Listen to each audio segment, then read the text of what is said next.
Anniston officials are looking at ways to spruce up the city's main thoroughfare. We have some cooler nighttime temperatures headed to East Alabama. We'll have the complete forecast details on the changes coming up. Coming up in sports, we'll tell you about the coaching staff named for the Vipers. EAN Local News starts now.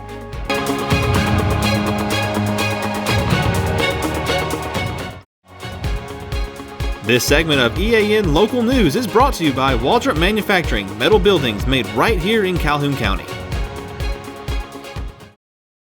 Good evening and thank you for watching East Alabama Now Local News for Wednesday, June 7th. I'm Katie Edwards. And I'm Mike Stedham. A plan to update the look of Quintard Avenue was presented to the Anniston City Council Tuesday night by a landscape architect from Trustful.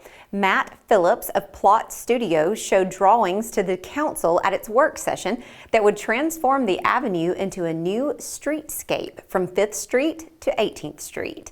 The plan incorporates the trees in the median and those that line either side of the road and weaves them into other areas of the city. The council will now study the proposal and decide whether to follow the suggestions, says Mayor Jack Draper. Anniston is already Tree City, USA. Quintard is a great thoroughfare through the city, tree lined, looks great. And so, we're looking at ways to expand that, to make that better. So right now we're in the concept and design phase again. It'll be a multi-year process, looking at what we have now, looking at what we can do better. A few weeks ago at another work session, I had a presentation from Auburn University, and I think we'll be working with them similarly as well. Also at last night's work session, the council discussed the possibility of adding West 13th Street to the city's new entertainment district, which allows customers from participating restaurants to carry their alcoholic beverages within a certain boundary. The extension might promote development along the street and would also place the city's police headquarters within the district. The entertainment district was first used last month at the Anniston City Fest and Sunny King Criterium, and it proved popular with many of the people who attended those events. Oxford police are asking for the public's help in finding a missing teenager. According to a bulletin issued by the department, 16-year-old Dayton Notorious Shirley was last seen this past Saturday evening on the Kingview Drive area of Oxford and has not been seen since. He's described as 5 feet 5 inches tall, weighing about 120 pounds, with hazel eyes and blonde or strawberry hair. Anyone with information about his whereabouts is asked to call the Oxford Police Department at 256-835-6311. When we return, we'll show you what's been happening today in Anniston's Zinn Park.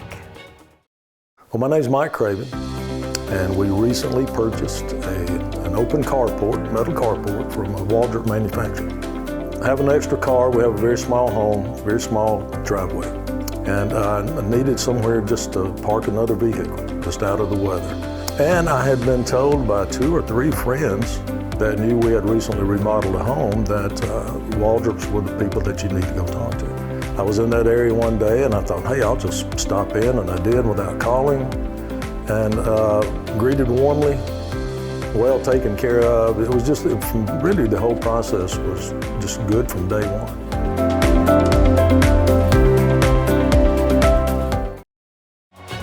This segment of EAN Local News is brought to you by WM Grocery, located in Heflin, Wadowee, Roanoke, and in Piedmont. Today was the first Wacky Wednesday celebration of the summer at Anniston Zinn Park.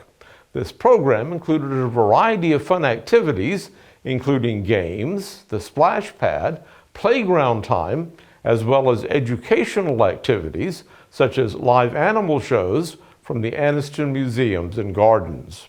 Our videographer, Nathan Gober, was able to catch up with 2 of the children who were enjoying the activities to find out which ones they liked the best. So what all are you going to play on here? Everything. You play on everything? What do you like about the playground? Yeah, we've been to this park before. Is it one of your favorites? Yeah. What about you? What are you going to play on? I'm going to play on everything in the world. Anniston's Parks and Recreation Department plans to continue having these Wacky Wednesday programs throughout the summer on the first and third Wednesdays in June and July. Well, Katie, it seems like there's a lot of activity going on for kids this summer. Absolutely, and it's much needed. As a mom of 4, I can tell you that I hear the phrase, I'm bored, a lot. So it's good to know that there are a lot of activities going on out there this time of year. Speaking of things going on out there, John Holder joins us now in the EAN Weather Center. John, what's going on in the weather today? Well, Mike and Katie, we've got one more day coming up of typical June weather and then some atypical weather as far as temperatures go coming in for Friday and Saturday. All the forecast details for East Alabama coming up. Since 1993, WM Grocery has been a major part of our local community. WM offers the very best in fresh produce and an outstanding meat department. WM also has many local products not found anywhere else and fresh sushi every day. If you need an event catered, come see Mrs. K at any WM store. Curbside pickup is also available for your online grocery orders. Be sure to download the WM app for all the deals of the week and shopper rewards. Go check them out today at any of their locations. We take pride in our community and appreciate your business. Temperatures today across East Alabama creeping up by another degree or two today, actually touching 90 degrees on most backyard thermometers this afternoon. Again, several degrees above the average for this time of year. Right about average for the nighttime low, 64 degrees.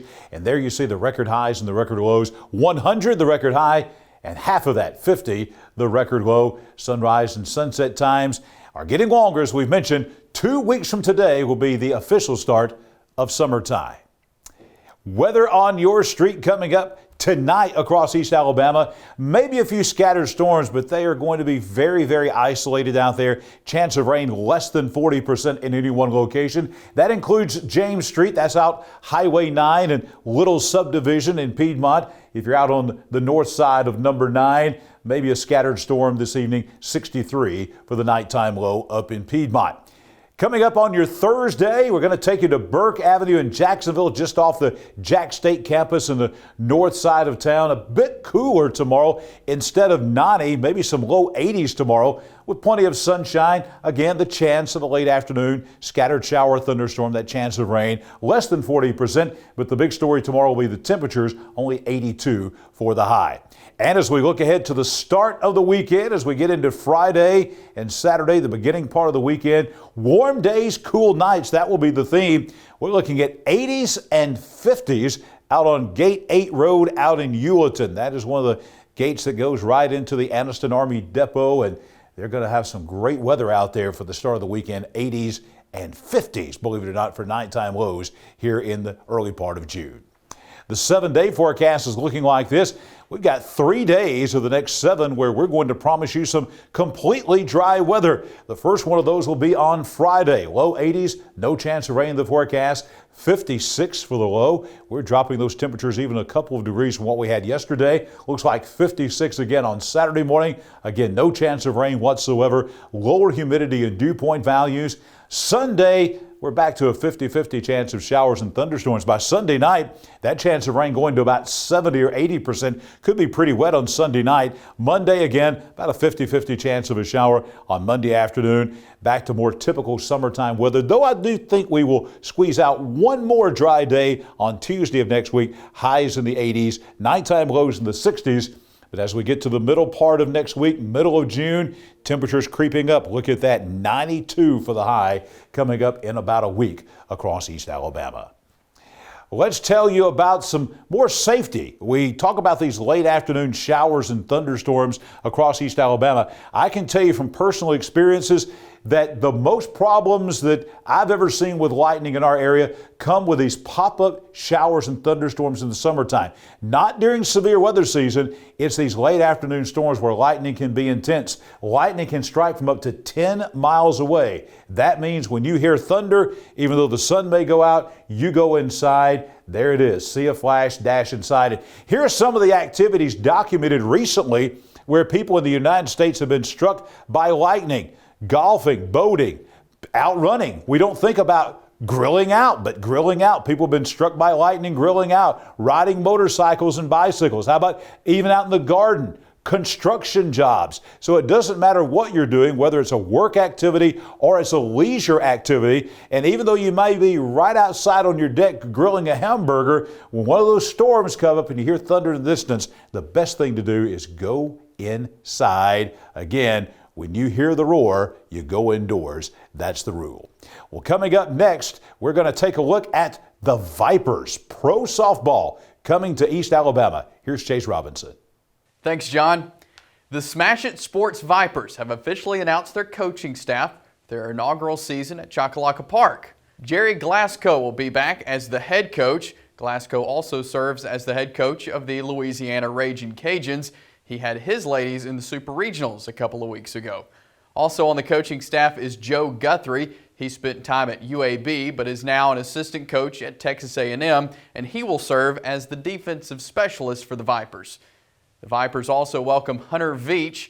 Veach also is on staff at Texas A&M as the director of player development. And Courtney Foster will be the pitching coach for the Vipers. Foster herself was a pitcher at Northwestern with 80 wins in her career with 1,014 strikeouts and had a win in the Women's College World Series over Alabama in 2006. The Vipers' first game will be June 15th in Oklahoma City against the Spark. If you like home runs and want to support a great organization at the same time, then the Fellowship of Christian Athletes Home Run Derby is where you need to be Monday night.